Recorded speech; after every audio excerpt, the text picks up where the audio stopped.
नमस्कार सांग मैंने आपण मानु समस्त मो स्टोरी चैनल स्वागत। चलतु कहानी शुणा कहलो बौल किए तो बरर नवम भाग पूर्व भाग गुड़िक जदि शुणी ना जल्दी जल्दी शुणी नियंतु। कहानी शुणी सारी सब्सक्राइब करियो केबे भूलिबेनी सांग माने। कहानी आगक बहुत इंटरेस्टिंग हेबो। आपण मानक सुंदर सुंदर मतामत रखी कहानी आगक शुणंतु आउ एई भली भल पाइबा दौ थांतु सांग माने। एबे चलंतु कहानी रे आगक बढ़िबा। मिनी खूब आश्चर्य होइगला। से दिन राति रे दंड पड़िया चूड़ी भांगी जा कथा से मने रखिछंती। ताहले से चूड़ी देखी खुशी होई कहला, बा कि सुंदर होईची चूड़ी सबू। आपणक पसंद खूब सुंदर डाक्तर बाबू। मिनी बहुत समय हला आसिलानी हवेली ताको निश्चय खोजुथिबे कुआडे गला बोली। से कहला, मु ताहले आसुछि एथर। हाँ, गोटिए खुशी खबर अछि आपणो पई। खुशी खबर? कौन खुशी खबर मिनी कहून। मिनी मुहरे आनंदर हस लहरेई कहला, हवेली रे बाहाघर हब। हवेली रे बाहाघर नाम शुणी मानस बाबू डर आउ आशंकार सिहरी उठिले। से किछि पचारिबा आगरु मिनी पुणी थरे हस हस होई कहला, अरे मो रुद्र भाईर बाहाघर परा। मानस बाबू एथर शांति टिके निश्वास मारी कहले, खूब भल कथा, खुशी खबर आउ भाई बाहाघर तमर तो केते भाउ एबे। रूपा एथर डायरी पढ़िबारु अब्याहति नहीं बड़ निश्वासटीए मारिला। वृंदा पचारला, कौन हैला सांग, पढ़िबा बंद कल कौन पाई? तम बापांक बाहाघर कथा परा। जल्दी जल्दी पढ़, कौन हैला पुणी आगकू? हाँ वृंदा पढ़ुची, रुह टिके। मु गोटे कथा बुझी पारुनी सांग। को कथा? पियूसी कि सेई डाक्तर बाबू ए जाए केही काहाकू भल पाआंती बोली मुह खोली कही नाहंती। हाँ रूपा, सेई प्रश्न भी मो मनरे खेलुछि हेबे। हेले भी दुहिंक भितरे केते भल पाइबा झटकी उठुछि देखुन। सांग मिनी पियूसी केबे रोसेई घर को जाई नाहंती, अथच डाक्तर बाबूंको पाई रोसेई करिबा आउ से कंचा लुणिया बेस्वाद खाद्य को डाक्तर बाबू खुशी रे खाइबाटा ए सबू केडे गभीर भल पाइबार प्रमाण कहिल। रूपा गंभीर होई कहला, हाँ वृंदा, खाली मुह खोली कहिबा जे भल पाइबार प्रमाण दिए ता नुह। बिना कहे दुही दुहींक मन हृदय बुझी पारिबा ही प्रेमर सबुठु बड़ प्रमाण। हऊ आगकू पढ़ सांग, कौन हैला? उत्कंठा बढ़ुची परा।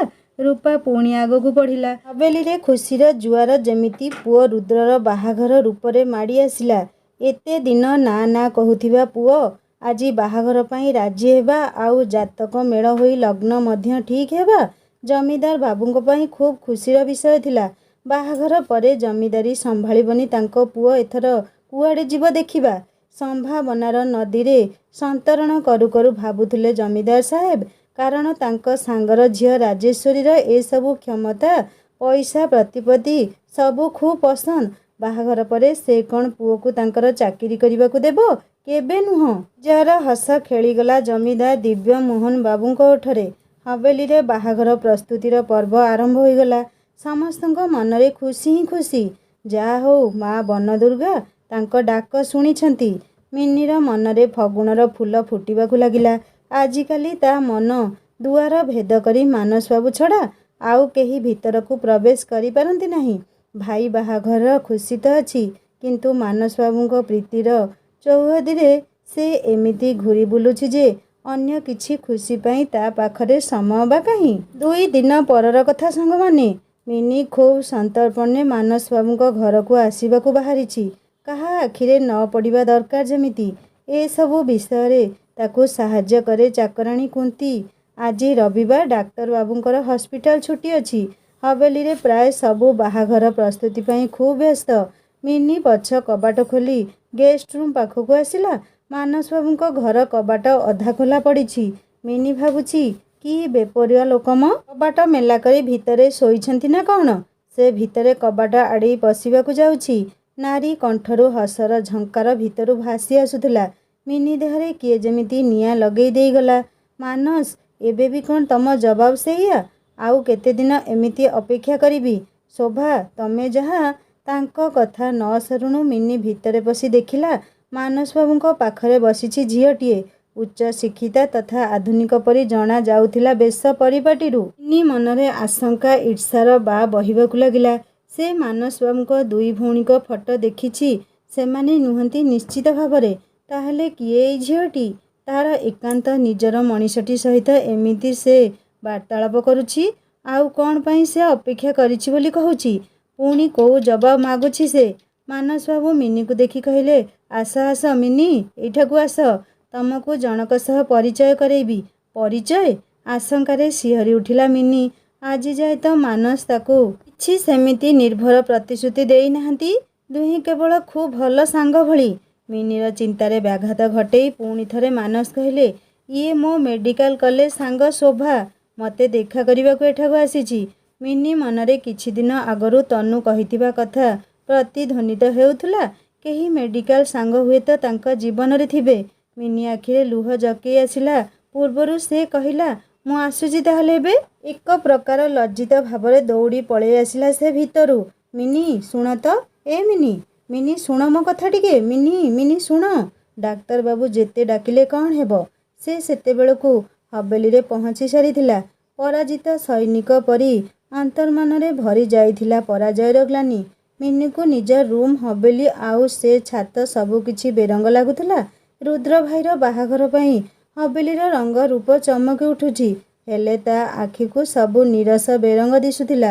ମାନସକୁ ନେଇ ଦେଖୁଥିବା ସ୍ୱପ୍ନଟି ଅଚାନକ ଭାଙ୍ଗିଗଲା। ମିନି ଏମିତି ଶୋଭାକୁ ଦେଖି ଚାଲିଯିବାଟା ମାନସବାବୁଙ୍କୁ ଖୁବ୍ ବ୍ୟତିବ୍ୟସ୍ତ କରୁଥିଲା। ଶୋଭା ମାନସବାବୁଙ୍କ ମେଡ଼ିକାଲ କଲେଜ ସାଙ୍ଗ। ସେ ତାଙ୍କୁ କଲେଜ ଦିନରୁ ଅନେକ ଚେଷ୍ଟା କରିଛି ନିଜର ଯାତ୍ରାର ସାଥୀଟିଏ କରିବା ପାଇଁ, ହେଲେ ସମସ୍ତେ କ'ଣ ମନକୁ ଛୁଇଁ ପାରନ୍ତି? ଅନେକ ବାର ମାନସବାବୁ ଶୋଭାକୁ ମନା କରିଛନ୍ତି ବିଭିନ୍ନ ଉପାୟରେ। ଆଉ ଆଜି ବୋଧହୁଏ ଶେଷଥର ପାଇଁ ଶୋଭା ଆସିଛି ମାନସବାବୁଙ୍କୁ ନିଜର କରିବାର ଚେଷ୍ଟାରେ ସଫଳ ହେବା ପାଇଁ। ଶୋଭା ଆର ମାସକୁ ବିଦେଶ ଯାଉଛି ଉଚ୍ଚ ଶିକ୍ଷା ପାଇଁ। ମାନସକୁ ଏମିତି ଅଚାନକ ମିନି ଗଲାପରେ ବିବ୍ରତ ହେଉଥିବା ଦେଖି ପଚାରିଲା ମାନସ, ସେ ଝିଅଟି କିଏ? ମୋତେ ଦେଖି ସେ ଏମିତି ରାଗରେ କାହିଁକି ଚାଲିଗଲେ ଏଠାରୁ? ସୁକା ମିନି, ଜମିଦାର ସାହେବଙ୍କ ଝିଅ ସିଏ। ବାସ୍, କେବଳ ଏତିକି ପରିଚୟ ନା ଆଉ କିଛି ଅଛି? ଶୋଭା, ଛାଡ଼ ସେସବୁ କଥା। ପୁଣି ଥରେ ଶୁଭକାମନା ତମର ପରବର୍ତ୍ତୀ ଯାତ୍ରା ପାଇଁ। ହସ୍ପିଟାଲ ସମୟ ହେଲାଣି। ଶୋଭା ଯୋଉ ଆଶା ନେଇ ଆସିଥିଲା ସେ ପୁଣି ଥରେ ମଉଳିଗଲା। ସେମାନେ ଉଠିଲେ ବାହାରକୁ ଆସିବା ପାଇଁ। ଶୋଭାକୁ ବଳେଇ ଦେଇ ମାନସବାବୁ ଛାତକୁ ଅନେଇଲେ। ଏଡ଼ିକି ରାଗି ଝିଅ ହେଲା ଏଇ ମିନିଟା। କ'ଣ ଭାବିଦେଇ ଦୌଡ଼ି ପଳେଇଲା କେଜାଣି? ଶୋଭା କିଏ, କାହିଁକି ଆସିଛି ନ ଜାଣି ନ ବୁଝି ଏମିତି ମନରେ ରାଗ କରି ଚାଲିଗଲା। ଛାତ ଉପରେ କେହି ନଥିଲେ। ମିନି ମନରେ ତ ନିଆଁ ଲାଗିଛି। କେହି ସେମିତି ବି ନାହିଁ ଦୁଇ ପଦ କହି ମନ ହାଲକା କରିବ। ତେଣୁ ସ୍ଥିର କଲା ସେ ଆଜି ସଙ୍ଗେ ସଙ୍ଗେ ନିଜ ମାମୁଁ ଘରକୁ ଚାଲିଯିବ। ତନୁ ସହ ସମୟ ବିତିଯିବ ଜଣା ପଡ଼ିବନି। ମା, ମୁଁ ମାମୁଁଙ୍କ ଘରକୁ ଯିବି ଏବେ। ଏବେ ଯିବୁ? ଏମିତି ଅଚାନକ କ'ଣ ପାଇଁ ବାହାରିଲୁ? ହଁ ଯିବି ମା, ଡ୍ରାଇଭର କକାଙ୍କୁ କହୁଛି ଛାଡ଼ି ଦେଇ ଆସିବେ। ମିନି ଗାଡ଼ିରେ ବସି ରାସ୍ତାରୁ ଗେଷ୍ଟ ହାଉସ୍ ରାସ୍ତାକୁ ଅନେଇଲା। ରାଗରେ ମୁହଁ ଫେରାଇଲା। ନା, ସେ ଆଡ଼କୁ ଆଉ ସେ କେବେ ଦେଖିବନି। କେବେ ନୁହଁ, କେବେ ବି ନୁହଁ। ମାନସବାବୁ ମିନି ଚିନ୍ତାରେ ଗାଡ଼ି ଚଲେଇ ହସ୍ପିଟାଲ ଯାଉଛନ୍ତି। ପାଖରେ ଚାଲିଛି ହବେଲିର ଜିପ୍। ମିନି ଅନେଇଲା ବାହାରକୁ। ଦେଖିଲା ମାନସ ବି ଅନେଇଛନ୍ତି ଏକଲୟରେ ବାହାରକୁ। ଓଃ, ଯେମିତି କେବେ ଦେଖି ନାହାନ୍ତି ତାକୁ ଆଉ। ଗାଡ଼ି ଚଲାଉ ଚଲାଉ ଏମିତି ଆଉ କାହାକୁ କିଏ ଦେଖେ କେଜାଣି? ମିନି ମୁହଁ ଫେରେଇ ଡ୍ରାଇଭର କକାଙ୍କୁ କହିଲା, କାକା, ଆଉ ଟିକିଏ ସ୍ପିଡ୍ ବଢ଼ାଅ, ମୋତେ ଖୁବ୍ ଶୀଘ୍ର ସେଇଠି ପହଞ୍ଚିବାର ଅଛି। ହଉ ମା, ନେଉଛି। ଏତିକି କହି ସେ ବି ପବନ ବେଗରେ ଗାଡ଼ି ଉଡ଼େଇ ମାନସବାବୁଙ୍କ ବାଇକ୍ ପାଖ ଦେଇ ଚାଲିଗଲା। ମାନସବାବୁ ଗଭୀର ଚିନ୍ତାରେ ପଡ଼ିଲେ। କୁଆଡ଼େ ଯାଉଛି ମିନି ଏବେ? କି ପାଗଳ ଝିଅଟି କେଜାଣି? ଶୋଭା କିଏ, କ'ଣ କିଛି ନ ଜାଣି ନ ବୁଝି ଏତେ ରାଗ, ଏତେ ଅଭିମାନ କରି ଚାଲିଗଲା ଏବେ ସେ? ଅନ୍ତତଃ ତାଙ୍କୁ ସେ ଶୋଭା ବିଷୟରେ ପଚାରି ତ ପାରିଥାନ୍ତା। ନା, ସିଧା ଘରୁ ଆଉ କୁଆଡ଼େ ଚାଲିଗଲା। ପୁଣି ଭାବୁଛନ୍ତି, ଯୋଉଠି ଯେତେ ଭଲ ପାଇବା ସେଇଠି ସେତିକି ରାଗ ଆଉ ଅଭିମାନ। ମିନି ତାଙ୍କୁ ଖୁବ୍ ଭଲ ପାଏ ତ, ହେଲେ ଏମିତି ରାଗି କୁଆଡ଼େ ନ କହି ଚାଲିଯିବା କ'ଣ ଠିକ୍ କଥା? ତାର ଏମିତି ପଦକ୍ଷେପ କେତେ ଯେ କଷ୍ଟଦାୟକ ସେ କେମିତି ବୁଝେଇବେ ତାକୁ? ମିନି ମାମୁଁଙ୍କ ଘରେ ଯେମିତି ଗୋଡ଼ ଦେଇଛି। ତାର ମାଇଁ ଖୁସି ହେଇ କହିଲେ, ଆରେ ମୋ ମା ଆସିଲାଣି ଆଜି। କେଡ଼େ ଭାଗ୍ୟ ମୋର। ଆରେ ମିନି, ତୁ ଏମିତି ଅଚାନକ ଆସିଲୁ? ପଚାରିଲା ତନୁ ଆଶ୍ଚର୍ଯ୍ୟ ହୋଇ। ମାମୁଁ ମାଇଁଙ୍କ ଘରକୁ ଭାଣିଜୀ ଆସିଛି, ତୁ ଏମିତି କ'ଣ ଜେରା କରୁଛୁ? କହିଲେ ମିନିର ମାଇଁ। ହେଲେ ତନୁ ଜାଣିଛି ମିନିକୁ ଭଲ କରି। କିଛି ନହେଲେ ସେ ଏମିତି ଆସିବନି। ମାନସବାବୁଙ୍କ ମନ ହସ୍ପିଟାଲରେ ଆଜି କାମରେ ବା ପେସେଣ୍ଟ ଦେଖିବାରେ ଆଉ ଲାଗୁନି। ସେଇ ଗୋଟିଏ ଚିନ୍ତା ଖାଲି ମନକୁ ଘାରୁଛି। ମିନି ଏମିତି କୁଆଡ଼େ ଯାଇପାରେ? ଘରକୁ ଫେରି ନିଷ୍ଫଳ ଭାବରେ ଛାତକୁ ଅନେଇଲେ। କାଳେ ମିନି ଫେରି ଆସିଥିବ ବୋଲି। ହେଲେ ସବୁ ଶୂନ୍ୟ ଥିଲା। ମିନିର ପେଣ୍ଟିଂ ଭିତରୁ ବାହାର କରି ତାକୁ ଦେଖି କହୁଛନ୍ତି, ଏମିତି ରାଗ ତମର ମିନି? ମୋ କଥା ଟିକେ ଚିନ୍ତା କଲନି? ଏମିତି ଛୋଟ କଥାରେ କିଏ ଘର ଛାଡ଼ି କୁଆଡ଼େ ଯାଏ ଯେ? ତମକୁ କେମିତି ବୁଝେଇବି ସେ ଶୋଭା ମୋର କେହି ନୁହଁ ବୋଲି। ବାସ୍, ସେ ମୋର ଖାଲି ସାଙ୍ଗଟିଏ ମାତ୍ର। ସେ ମୋତେ ନେଇ କ'ଣ ଭାବୁଛି, ସେ ପାଇଁ ମୋତେ କାହିଁକି ଏମିତି ଦଣ୍ଡ ଦେଇଗଲ ମିନି? ରାତିରେ ମିନି ଶୋଇପଡ଼ିଲା ଖୁବ୍ ଶୀଘ୍ର। ତନୁ ବି ଆଉ ତାକୁ କିଛି ପଚାରିଲାନି। ସକାଳେ ଟିକେ ଡେରି ହେବାରୁ ମିନି ବିଛଣା ଛାଡ଼ିଲା। ତନୁ କହିଲା, ମିନି ଚାଲ ବଗିଚା ଆଡ଼େ ବୁଲିଯିବା। ବହୁ ଦିନରୁ ଯାଇନି ମୁଁ। ବଗିଚା କହିଲେ ତନୁ ବାପାଙ୍କର ଗୋଟିଏ ଛୋଟ ଫାର୍ମ ହାଉସ୍।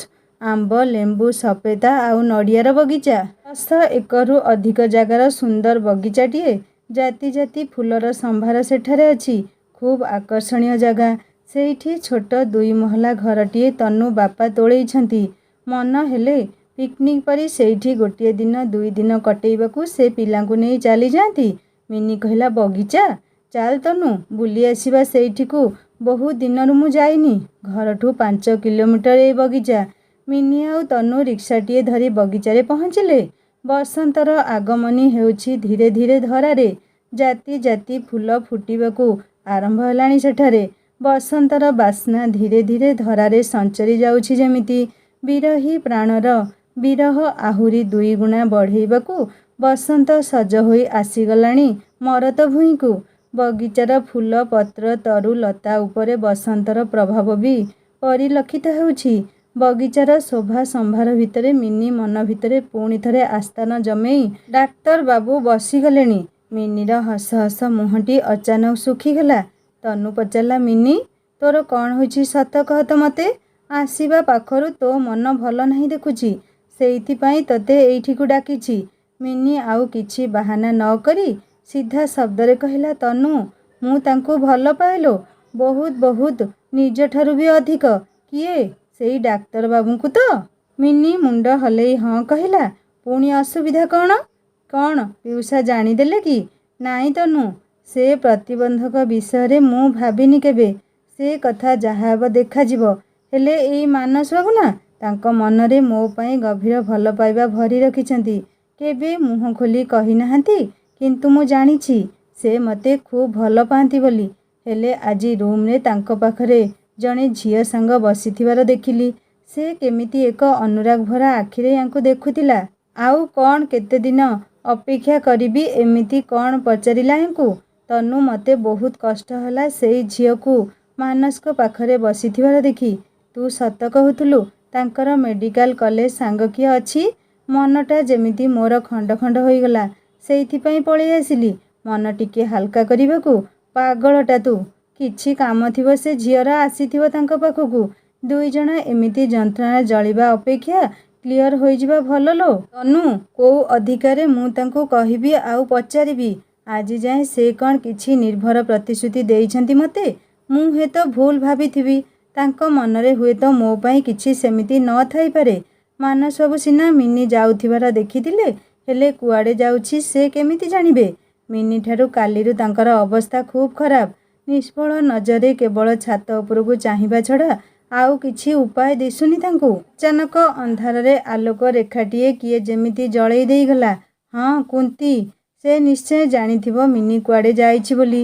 ମିନି ଆଉ ତନୁ ବଗିଚାରୁ ଘରକୁ ଫେରି ଆସିଲେ। ତନୁ ୟାର ଗୋଟିଏ ସମାଧାନ ରାସ୍ତା ଭାବିନେଲା। ମିନିର ଶୁଖିଲା ମୁହଁ ତାକୁ ଜମା ଭଲ ଲାଗେନି। ମିନିକୁ ଦେଖି ଭାବୁଛି, ସତରେ ପ୍ରେମ ମଣିଷକୁ କ'ଣ ନ କରେ। ରାତିରେ ମାନସବାବୁ କୁନ୍ତିଠାରୁ ମିନି କୁଆଡ଼େ ଯାଇଛି ଜାଣି ସାରିବା ପରେ ଭାବୁଛନ୍ତି ନିଜେ ଯାଇ ମିନିକୁ ତା ମାମୁଁ ଘର ଗାଁରେ ଦେଖା କରି ଆସିବେ। ହେଲେ କେମିତି ଯିବେ? କ'ଣ କିଏ କହିବ? ଏମିତି ଭାବୁ ଭାବୁ ଗେଷ୍ଟ ହାଉସ୍ର ଫୋନ୍ ରିଙ୍ଗ୍ ହେଲା। ଏତେ ରାତିରେ କିଏ ଫୋନ୍ କରୁଛି? ମିନିର ରାଗ ଶାନ୍ତ ହେଲାଣି କି କ'ଣ? ସେଇ ବୋଧହୁଏ ଫୋନ୍ କରିଥିବ। ତାଙ୍କ ପରି ସେ ବି ତାଙ୍କୁ ଝୁରୁଥିବ ନିଶ୍ଚୟ। Hello mini? ମିନି କହୁଛ ନା? ମୁଁ ମିନି ନୁହଁ, ତନୁ କହୁଛି। ଟିକିଏ ଖୁସି ହୋଇ ମାନସବାବୁ କହିଲେ, ତନୁ ତୁମେ? ମିନି ଅଛି ସେଇଠି ନା? ମିନି ପାଇଁ ବଡ଼ ଚିନ୍ତା ଆପଣଙ୍କର ତ ମୁଁ ଦେଖୁଛି। ତାକୁ ଟିକେ ଦେବ ଫୋନ୍। ନା, ସେ ଆପଣଙ୍କ ସହ କଥା ହେବନି କହୁଛି। ମୋ କଥା ଶୁଣନ୍ତୁ ଆଜ୍ଞା। ମୁଁ ଯାହା ପଚାରୁଛି ତାର ଜବାବ ଦିଅନ୍ତୁ। ତାପରେ ସେ କଥା ହେବ କି ନାହିଁ ମୁଁ କହିବି। ହଉ, କ'ଣ ପଚାରିବା କଥା ପଚାର। ତନୁ ଆଉ କୌଣସି ଉପକ୍ରମଣିକା ନ ଦେଇ ସିଧା ପ୍ରଶ୍ନ ଉପରକୁ ଆସିଲା। ଆପଣ ମିନି ବିଷୟରେ କ'ଣ ଭାବନ୍ତି? ମାନେ? ଏମିତି ପ୍ରଶ୍ନ ହଠାତ୍? ତନୁ କହିଲା, ଅତି ସହଜ। ତା ସହ କାହିଁକି କଥା ହେବାକୁ ଚାହାନ୍ତି ଆପଣ ଏତେ ରାତିରେ? ମାନସବାବୁ ଅଚାନକ ଏମିତି ପ୍ରଶ୍ନର କି ଉତ୍ତର ଦେବେ ଭାବି ପାରିଲେନି। ଯେଉଁ ପ୍ରେମର ସ୍ୱୀକାରୋକ୍ତି ଆଜିଯାଏଁ ସେ ମିନିକୁ ମଧ୍ୟ କହିନାହାନ୍ତି, ଏମିତି ତନୁ ଆଗରେ କେମିତି କହିଦେବେ? କ'ଣ ହେଲା? ତାହେଲେ ମିନି ଆପଣଙ୍କ ବିଷୟରେ ଯାହା ଭାବୁଛି ତାହା କ'ଣ ସତ? କ'ଣ ସେ ଭାବୁଛି ମୋ ବିଷୟରେ? ମୁଁ ଆଗ ପଚାରିଛି ଆପଣ ତା ବିଷୟରେ କ'ଣ ଭାବନ୍ତି ବୋଲି। କୁହନ୍ତୁ, ଏମିତି କଥା କାହିଁକି ବୁଲଉଛନ୍ତି? ମାନସବାବୁ ଦେଖିଲେ ଏ ତନୁ ଛାଡ଼ିବା ଝିଅ ନୁହଁ। ସେ ସବୁ ସତ କହିଦେବେ ନିଶ୍ଚୟ ଆଜି। ହଁ, ମିନି ମୋତେ ଖୁବ୍ ଭଲ ଲାଗେ। ବାସ୍ ଖାଲି ଭଲ ଲାଗେ ନା ଆଉ କିଛି? ଆଉ କିଛି ନୁହଁ ନା? ସେଇଥିପାଇଁ ତା ସହ ଫୋନରେ କଥା ହେବାକୁ ଚାହୁଁଛନ୍ତି ଆପଣ? ନା, ଆହୁରି ବହୁତ କିଛି ଅଛି ତନୁ। ସେଇଟା କେବଳ ମୁଁ ମିନିକୁ ହିଁ କହିପାରିବି। କେବେ କହିବେ? କେବେ ସୁଯୋଗ ପାଇନି ତ? ତନୁ କିଛି ଏମିତି କହିଲା, ମାନସବାବୁଙ୍କ ମନ ଭିତରେ ଖୁସିର ବିଜୁଳି ଯେମିତି ଝଲସି ଉଠିଲା। ମୁଁ ଯେମିତି କହିଲି ମନେ ରହିଲା ତ ଆପଣଙ୍କର ସାଙ୍ଗମାନେ? ତନୁ ମାନସବାବୁଙ୍କୁ ଫୋନରେ ଏମିତି କ'ଣ କହିଲା ଆପଣମାନେ ମୋତେ କମେଣ୍ଟ କରି ନିଶ୍ଚୟ ଜଣାଇବେ। ହଁ, ଅନେକ ଅନେକ ଧନ୍ୟବାଦ ତନୁ ତୁମକୁ। ଦୁହେଁ ଉଭୟ ପଟରୁ ଫୋନ୍ ରଖିଲେ। ରାତିରେ ଦୁଇ ଭଉଣୀ ବହୁ ସମୟ ଯାଏ ଗପି ଗପି ତାପରେ ତନ୍ଦ୍ରା କୋଳରେ ଘୁମେଇ ପଡ଼ିଲେ। ଅନେକ ସମୟ ଯାଏଁ ମିନି ସକାଳେ ବିଛଣାରେ ପଡ଼ି ରହିଲା। ମନରେ ସରାଗ ନାହିଁ ଉଠିବାକୁ। ଦେହର ଅବଶତା ଠାରୁ ମନର କ୍ଳାନ୍ତି ଅଧିକ କଷ୍ଟଦାୟକ। ସେ କାଲିଠାରୁ କୋଉ ମାନସିକ ଯନ୍ତ୍ରଣା ଦେଇ ଗତି କରୁଛି କେବଳ ସେ ହିଁ ଜାଣେ। ଯୋଉଠିକୁ ଗଲେ ବି ମାନସିକ ଯନ୍ତ୍ରଣା କ'ଣ ଦୂର ହେବ? ବହୁ ସମୟ ପରେ ମିନି ବିଛଣା ଛାଡ଼ି ନିଜର ସବୁ କାମ ସାରି ବସିଛି। ବିଜୟା ନାନୀ ପଚାରିଲେ, ମିନି, ଆଜିକାଲି ତୋର କ'ଣ ହୋଇଛି? ମୁହଁ ପୂରାପୂରି ଶୁଖି ଯାଇଛି କାହିଁ? ରୁଦ୍ର ଭାଇଙ୍କ ବାହାଘର ଖୁସିରେ ନା କ'ଣ ମିନି? ନାଇଁ ମ ଦିଦି, ରୁଦ୍ର ଭାଇ ବାହାଘର ଠିକ୍ ହୋଇଯାଇଛି ଯେ ମୋର ନୂଆ ଭାଉଜ ଆସିବେ ପରା। ଦୁଃଖୀ କ'ଣ ପାଇଁ ହେବି? ଅତି ଖୁସିର ଫଳ ବୋଧହୁଏ ଏଇଟା। ମିଛ ହସ ମୁହଁରେ ଫୁଟେଇ ମିନି କହିଲା, ଦିନ 10ଟା ବାଜିଲାଣି। ମିନି ଭାବୁଛି ଆଜି ବି ତନୁକୁ ନେଇ ତାଙ୍କ ବଗିଚା ଆଡ଼େ ବୁଲିଯିବ। ବଗିଚାରେ ବସି ଫୁଲମାନଙ୍କୁ ଦେଖିଦେଲେ ଯେମିତି ତାର ସବୁ ଦୁଃଖ କୁଆଡ଼େ ଉଭେଇଯାଏ। ସେ ତନୁକୁ କିଛି କହିବା ପୂର୍ବରୁ ତନୁ ରୁମ୍ରେ ଥିବା ଫୋନ୍ ବାଜି ଉଠିଲା। ତନୁ ଝଟ୍ କରି ଫୋନ୍ ଉଠେଇ କାହା ସହ କ'ଣ କଥା ହେଲା କେଜାଣି ମୁହଁଟା ତାର ଶୁଖିଗଲା। ମିନି କିଛି ପଚାରିବା ପୂର୍ବରୁ ସେ ତା ପାଖକୁ ଆସି କହିଲା, ମିନି, ଗୋଟିଏ ଦୁଃଖ ଖବର ଲୋ। କ'ଣ ହେଲା କହୁନୁ? କି ଦୁଃଖ କଥା? କି ଖବର କହ ମୋତେ? ମିନି, ଡାକ୍ତରବାବୁ ବୋଧହୁଏ କୁନ୍ତିଠୁ ଶୁଣି ଏଇଠିକୁ ତୋତେ ଦେଖା କରିବାକୁ ଆସୁଥିଲେ। ଆମରି ବଗିଚା ଆଗରେ ତାଙ୍କର ଆକ୍ସିଡେଣ୍ଟ ହୋଇଛି ବୋଲି ଫୋନ୍ ଆସିଥିଲା ଏବେ। ମିନି ନିଜ କାନକୁ ବିଶ୍ୱାସ କରିପାରୁନଥିଲା। ମାନସବାବୁଙ୍କ ଦୁର୍ଘଟଣା କଥା ଶୁଣି ମନ ଭିତରେ ତାଙ୍କ ପାଇଁ ଥିବା ସବୁ ରାଗ ଅଭିମାନ ଯେମିତି କୁଆଡ଼େ ଦୂରକୁ ଧାଉଁଥିଲେ। ମନ ଭିତରେ ହଜାରେ ଅଶୁଭ ଚିନ୍ତାର ଲହରୀ ଖେଳିବାକୁ ଲାଗିଲା। ସେ ସେଇ ମୁହୂର୍ତ୍ତରେ କ'ଣ କରିବ କିଛି ଭାବି ପାରୁନଥିଲା। ମନ ଘୋଡ଼ାରେ ସବାର ହୋଇ ସେ ମାନସଙ୍କ ପାଖରେ କେତେବେଳୁ ପହଞ୍ଚି ସାରିଲାଣି। ସାରା ବଗିଚା ଖୋଜି ଆସିଲା। ନା, ସେ ଆଉ ଅପେକ୍ଷା କରିପାରିବନି। ତାଙ୍କର ଏଇଠି କେହି ଜଣାଶୁଣା ଲୋକ ବି ନାହାନ୍ତି। ସେମିତି ସେଇଠି ପଡ଼ିଥିବେ କି କ'ଣ? ସେ ତନୁକୁ କହିଲା, ତନୁ, ମୋତେ ନେଇ ଚାଲ ସେଇଠିକୁ ଶୀଘ୍ର। ପ୍ଲିଜ୍ ଚାଲ ନା। ହଁ ହଁ ମିନି, ବାହାର ଜଲ୍ଦି। ମୁଁ ଆଉ କ'ଣ ବାହାରିବି? ଏଇମିତି ଚାଲ, ସମୟ ନାହିଁ ଆଉ। ରିକ୍ସାରେ ଆସୁ ଆସୁ ହଜାରେ ଚିନ୍ତା ମିନିର ମନକୁ ଖାଇ ଯାଉଥିଲା। ହେ ମା ବନଦୁର୍ଗା, ତାଙ୍କର କିଛି ହୋଇନଥାଉ ଯେମିତି, ଭଲ ଥାଆନ୍ତୁ ସେ। କେତେ ପ୍ରାର୍ଥନା କରିଚାଲିଛି ମିନି। ମିନିର ମନର ଅବସ୍ଥା ଦେଖି ତନୁ କହିଲା, ମିନି, ମନ କାହିଁକି ଦୁଃଖ କରୁଛୁ? ଆଗ ଦେଖ କ'ଣ ହୋଇଛି। ତା ଛଡ଼ା ତୁ କାହିଁକି ଅଯଥାରେ ଏମିତି ନିଜକୁ କଷ୍ଟ ଦେଉଛୁ ଯେ? ତାଙ୍କ ମେଡ଼ିକାଲ କଲେଜ ସାଙ୍ଗ, ତାଙ୍କ ପ୍ରେମିକା ଅଛି ନା ବୁଝିବାକୁ ତାଙ୍କ କଥା? ନାଇଁ ତନୁ, ମୁଁ ଯେତେ ଭାବିଲେ ବି ମୋ ମନ କହୁଛି ତାଙ୍କ ଜୀବନରେ ମୋ ଛଡ଼ା ଆଉ କେହି ନାହିଁ। ସେ କେବଳ ମୋତେ ଭଲ ପାଆନ୍ତି ଲୋ। ଲୁହ ପୋଛିଲା ମିନି। ହଁ, ସେଇଆ ବି ହୋଇଥାଇପାରେ। କୁନ୍ତିଠୁ ଶୁଣି ସେ ଆମ ଘର ଯାଏ ଆସୁଥିଲେ ତୋତେ ଦେଖା କରିବାକୁ। ରାସ୍ତାରେ ନିଶ୍ଚୟ ତୋହରି ବିଷୟରେ ଭାବି ଅନ୍ୟମନସ୍କ ହୋଇଥିବେ। ଆଉ ତାପରେ ତାଙ୍କର ଆକ୍ସିଡେଣ୍ଟ। ନା ନା ତନୁ, ତାଙ୍କର କିଛି ହୋଇନଥିବ ଦେଖିବୁ। ସେ ଭଲ ହୋଇଯିବେ। ହଁ ମିନି, ତୋ ବିଶ୍ୱାସର ଜୟ ହେଉ। ହେଲେ ତନୁ, ଯଦି ତାଙ୍କର ବେଶୀ କିଛି ହୋଇଥାଏ ତାହେଲେ ସେ ପାଇଁ ବୋଧହୁଏ ମୁଁ ହିଁ ସମ୍ପୂର୍ଣ୍ଣ ଦାୟୀ ହେବି। ହୁଏତ ସେ ଝିଅ ସହ ତାଙ୍କର କେବଳ ବନ୍ଧୁତା ଥାଇପାରେ। ମୁଁ ଭୁଲ ବୁଝି କିଛି ନ କହି ପଳେଇ ଆସିଲି। ସେ ମୋତେ ହିଁ ଦେଖା କରିବାକୁ ଆସି ଆଜି ଏମିତି ଅସୁବିଧାରେ ପଡ଼ିଲେ। ତୁ ମନ କଷ୍ଟ କରନା, ଦେଖ ଆଗ କ'ଣ ହେଇଛି। ଦୁହେଁ ବଗିଚା ଆଗରେ ଓହ୍ଲେଇଲେ। ମିନିର ଚଞ୍ଚଳ ଆଖି ଦୁଇ ମାନସ ବାବୁଙ୍କୁ ଖୋଜିବାରେ ଲାଗିଲା। ଏଇଠି ଯଦି ଦୁର୍ଘଟଣା ଘଟିଛି ତାହେଲେ କିଛି ଚିହ୍ନବର୍ଣ୍ଣ କାହିଁକି ଦିଶୁନି? ମିନି ଚାରିଆଡ଼େ ଖୁବ୍ ଭଲରେ ନଜର ବୁଲେଇ ଆଣିଲା। କାହାନ୍ତି ସେ? କାହିଁ ଦେଖାଯାଉନାହାନ୍ତି ତ? ସେ ତନୁକୁ କିଛି ପଚାରିବା ଆଗରୁ ତନୁ ବଗିଚା ଚୌକିଦାରକୁ କ'ଣ ପଚାରିଲା। ମିନି କିଛି ଦୂରରୁ ଦେଖିଲା। ଚୌକିଦାର ବଗିଚା ଆଡ଼କୁ ହାତ ଦେଖେଇ କ'ଣ ଇସାରା କଲା। ବଗିଚାରେ ଥିବା ଘର ଭିତରକୁ ତ ତାଙ୍କୁ ନେଇଯାଇ ନାହାନ୍ତି।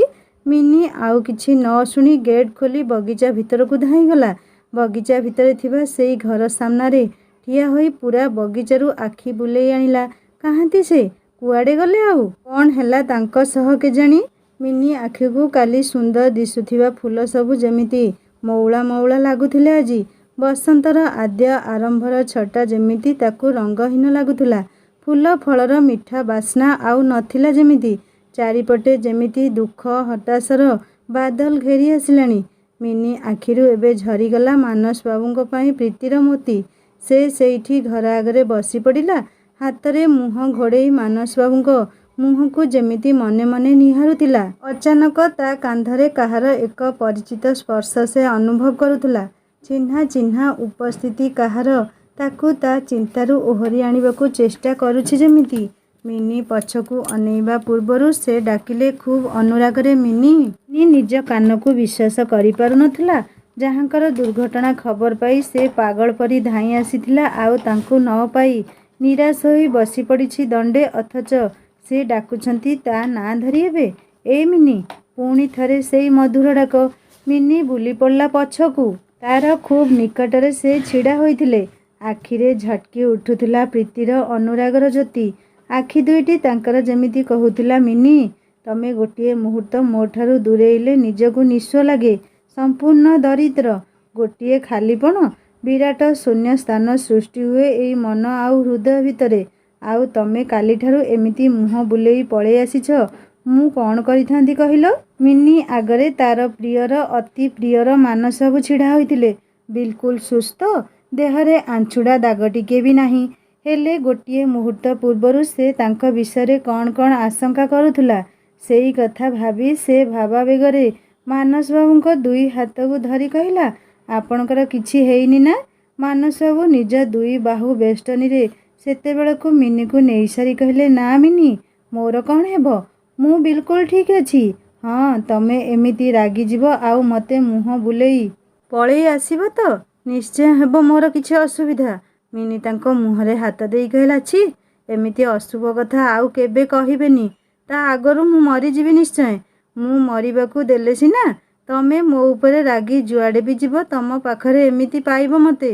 ଦୁହେଁ ଦୁହିଁଙ୍କ ବାହୁରେ ଆବେଗର କିଛି କ୍ଷଣ ବିତେଇବା ପରେ ମାନସ ବାବୁ କହିଲେ, ମିନି, ଜାଣିଛ ସେଇ ମା ବନଦୁର୍ଗାଙ୍କ ମନ୍ଦିରରେ ତମ ସହ ପ୍ରଥମ ଦେଖା ମୋ ଜୀବନର ଗତିପଥ ବଦଳେଇ ଦେଇଥିଲା। ସେଇ ପ୍ରଥମ ଦେଖାରେ ମିନି ତମେ ମୋ ହୃଦୟରେ ଏମିତି ରେଖାଟିଏ ଆଙ୍କିଦେଲ ଯେ ଦିନକୁ ଦିନ ସେଇ ରେଖା ଗାଢ଼ରୁ ଗାଢ଼ ହେଉଛି। ଆଜି ସେ ରେଖା 7 ରଙ୍ଗର ଇନ୍ଦ୍ରଧନୁ ସାଜି ମୋ ମନକୁ ରଙ୍ଗାୟିତ କରୁଛି। ତମକୁ କେମିତି ଏମିତି ଛାଡ଼ିଦେବି ଦୂରକୁ? ସେ 7 ରଙ୍ଗ ତ ସମସ୍ତଙ୍କ ହୃଦୟରେ ଘର କରିଯାଏ। ନା ନା ମିନି, କେବଳ ସେଇ 7 ରଙ୍ଗ ନୁହଁ, ତା ସହ ଆଉ ଏକ ରଙ୍ଗ ବି ଅଛି। ମୋ ପ୍ରୀତିର ରଙ୍ଗ, ଭଲ ପାଇବାର ରଙ୍ଗ। ଆଉ ଆପଣ ଯୋଉଦିନ ମୋ ମନ ଆକାଶରେ ପ୍ରୀତିର ବର୍ଷା ହୋଇ ବରସିଗଲେ, ଭିଜା ଭିଜା ଏଇ ସ୍ୱପ୍ନ ମାଟିର ବାସ୍ନାରେ କେତେ ଯେ ବିଭୋର ହୋଇଛି ଆପଣ କେମିତି ଜାଣିବେ? ହଁ, ଆପଣଙ୍କର ସେଇ 7 ରଙ୍ଗ ଇନ୍ଦ୍ରଧନୁରେ ମୁଁ ମୋ ପାଇଁ ଆପଣଙ୍କର ପ୍ରୀତି ରଙ୍ଗ ଦେଖିଛି। ହେଲେ କେବେ ସେ ରଙ୍ଗରେ ମୋତେ ରଙ୍ଗେଇବାର ଉପକ୍ରମ ଆପଣ କରିନାହାନ୍ତି। ମିନି, ଏ ମିନି, କେତେବାର ଚେଷ୍ଟା ତ କରିଛି ହେଲେ ସଫଳ ହୋଇନି। ହେଲେ ପାରିନାହିଁ। ହେଲେ ଆଜି କ'ଣ? ଆଜି ସେଇ ରଙ୍ଗରେ ତମକୁ ସମ୍ପୂର୍ଣ୍ଣ ରଙ୍ଗେଇ ଯିବି। ହଁ ମିନି, ମୁଁ ତୁମକୁ ଭଲ ପାଏ, ବହୁତ ବହୁତ ବହୁତ ଭଲ ପାଏ। ନା ତାର ପରିଣାମ ଅଛି, ନା ମାପିବାର ଯନ୍ତ୍ର ଅଛି। ହୃଦୟଟା ଖୋଲିଦେଲେ ତମ ଛଡ଼ା ଆଉ କେହି ସେଇଠି ନଥିବେ। ତମକୁ ଜୀବନସାଥୀ ରୂପରେ ଚାହେଁ ମୁଁ ମିନି। ମିନି ଆଖିରୁ ଧାର ଧାର ହୋଇ ବହି ଯାଉଥିଲା ପ୍ରେମର ନିର୍ଝରିଣୀ। ସେ ଆହୁରି ନିବିଡ଼ରେ ମାନସ ବାବୁଙ୍କୁ ଧରି କହିଲା, ମୁଁ ବି ଭଲ ପାଏ ନିଜଠୁ ଅଧିକ ଆପଣଙ୍କୁ। बहुत बहुत भल पाए आपणକୁ। केबे मुह खोली कहिपारिनी ए कथा। आउ थरे कहिदिଅ मिनी। बार बार शुणिबाकू चाहे तुम मुहरु सेई पदक कथा। हाँ हाँ बहुत भल पाए आपणକୁ मु। एथर ମାନସ ବାବୁ आवेगरू बाहरी कहले, काहाकू भल पाओ मिनी? तम कृष्णକୁ ना मते? मिनी आहुरी निबिड़ होई कहिला, आपण आपण बहुतिए। बास बास आजिठू से आपण नुह तमे बोली कुह मिनी। ହେଲା बाबा तमकू मु तमे कौन तुमकू? तमकू ए मिनी खूब भल पाए। बगीचा सारा आउ टिके आगरू मिनी को मौली जाइथिबा लागुथिबा फूल सबू जेमिति हसी उठिले। बास्नारे महकाई देईगले से दुहींक मनतंत्री को। साई साई पवन रे जेमिति भासी आसुथिला मिठा मिठा गीत। बसंत आगमनीर बार्ता कोइली राणी देउ देउ जेमिति निजर कुहुतान भूलीगला ए दुहींकु देखी। मिनी मते छाड़ी एमिति आउ कुआड़े भी जीवनी। से झीयटी काहींकी कहूतुला। शेष थर आसीछि मानस पचारिबाकू। मिनी काहींकी आउ काहा कथा मुंडरे पसेई कष्ट पाहुच कहिल तुमे? से मते लाइक करे हेले आजी जाए काहाकू ए मन देई नथिली मु। हेले तमे तो काउरी कन्या। मन ज्ञान मोर सबू नेईगल हठात। मिनी हसिला एथर खूब प्रीति मादकतार हस। सेई हसर गभीरतारे ମାନସ ବାବୁ ଡୁବି ଯାଉଥିଲେ ଯେମିତି। ମିନି ଜାଣିଛ ତମର ଏଇ ଚନ୍ଦ୍ର ଉଦିଆ ମୁହଁରେ ଏଇ କଳା ତିଳଟି ଚନ୍ଦ୍ର କଳଙ୍କ ପରି ଖୁବ୍ ସୁନ୍ଦର ଦିଶେ। ଧେତ୍ ତୁମକୁ ଡାକ୍ତର କିଏ କଲା କେଜାଣି? ରୂପା ଡାଏରୀ ପଢ଼ୁ ପଢ଼ୁ ହସି ପକେଇଲା। ଦୁହିଁଙ୍କର ପ୍ରେମ ସ୍ୱୀକାରୋକ୍ତି ଏମିତି କବିତା ଭଙ୍ଗୀରେ ହୋଇଗଲା ଯେ ରୂପା ଆଉ ବୃନ୍ଦା ଦୁହେଁ ଦୁହିଁଙ୍କୁ ଦେଖି ଏକ ସଙ୍ଗରେ କହିଲେ, ଇନ୍ଦ୍ରଧନୁର 8 ରଙ୍ଗ ପୁଣି ସେଇଟା ପ୍ରେମ ରଙ୍ଗ। ବୃନ୍ଦା ଆଉ ବୁଝିଲ କିଛି? ସାଙ୍ଗ ଯାହା ବି କୁହ ତମ ତନୁ ପିଉସୀ ଭାରି ଚାଲାକ। ଦୁହିଁଙ୍କୁ ଏମିତି ଗୋଟିଏ ଜାଗାକୁ ଆଣି ଦୁହିଁଙ୍କୁ ଯାହା କହିବା କଥା କୁହେଇ ଦେଲେ। ହେଲେ ସାଙ୍ଗ ଦୁହିଁଙ୍କ କବି ପଣିଆକୁ ମାନିବାକୁ ପଡ଼ିବ ମ। ମୋତେ ତ ଲାଗୁଛି ମୁଁ ବି ସେଇ ସମୟରେ ସେଇ ଗାର୍ଡେନରେ ଥିଲି ବୋଲି। ସାଙ୍ଗ ଏମିତି ଜୀବନ୍ତ ଲେଖିଛନ୍ତି ମିନି ପିଉସୀ। କିଏ ବି ପଢ଼ିଲେ ସେମିତି ଲାଗିବ। ଏବେ ସେହି ବଗିଚା ଦେଖିଲେ ନା ଦୁହିଁଙ୍କ କଥା ନିଶ୍ଚୟ ମନେ ପଡ଼ିବ। ରୂପା ଆଗକୁ ପଢ଼। ଆଉ ଜିଜ୍ଞାସା ରୋକି ହେଉନି। ରୂପା ପୁଣି ଥରେ ଆଗକୁ ପଢ଼ିଲା। ମାନସ ବାବୁ ଏଥର ପଚାରିଲେ, ଆଜି ମୋ ସହ ଫେରି ଚାଲ ମିନି। ତୁମ ବିନା ସେଇ ହବେଲି ଆଡ଼କୁ ଅନେଇବାକୁ ବି ଇଚ୍ଛା ହୁଏନି ମୋର। ଆଉ ଗୋଟିଏ ସରପ୍ରାଇଜ୍ ବି ଅଛି ତମ ପାଇଁ। ସରପ୍ରାଇଜ୍ କ'ଣ କୁହ ନା? ଗେହ୍ଲେଇ ହୋଇ ମିନି ପଚାରିଲା। ଆସିଲେ ଯାଇ କୁହାଯିବ। ଏବେ କହିଦେବି ତ। ସରପ୍ରାଇଜ୍ ପୁଣି କ'ଣ ରହିଲା ବୁଦ୍ଧୁ ଶେଫାଳି ମୋର। ଆଚ୍ଛା ସେ ଶେଫାଳି ତାହେଲେ? ମିନିକୁ ଆହୁରି ନିବିଡ଼ରେ ଧରି ମାନସ ବାବୁ କହିଲେ, ତମ ଇଚ୍ଛା ଆଉ କିଏ ହୋଇପାରିବ?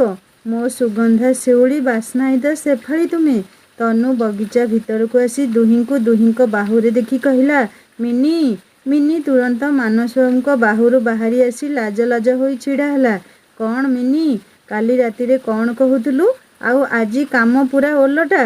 କ'ଣ କହୁଥିଲୁ ସେ ଡାକ୍ତର ସହ ଆଉ କଥା ହେବିନି, ମୁହଁ ତାଙ୍କର ଆଉ ଦେଖିବିନି। ଆଉ ଆଜି କ'ଣ? ମାନସ ବାବୁ ଟିକେ ମଜା କରି କହିଲେ, ତନୁ ତୁମ ଭଉଣୀ ପୁରାପୁରି ମିଛେଇଟିଏ ମ। ଆଜି ଆଉ ତାଙ୍କ କଥାରେ ମିନିକୁ ରାଗିବାକୁ ଇଚ୍ଛା ହେଉନି। ସେ କହିଲା ତମେ ଯାଅ ଏବେ, ମୁଁ କାଲି ଆସିଯିବି। ମୁଁ ତ ଭାବୁଥିଲି ସାଙ୍ଗରେ ନେଇଯିବି ବୋଲି। ହସି ହସି କହିଲେ ମାନସ ବାବୁ, ଯାଅ ଏବେ। କେତେ କଥା କହୁଛ ଯେ। ହଁ ଶୁଣ ଗାଡ଼ି ଦେଖିକରି ଚଲେଇକି ଯିବ।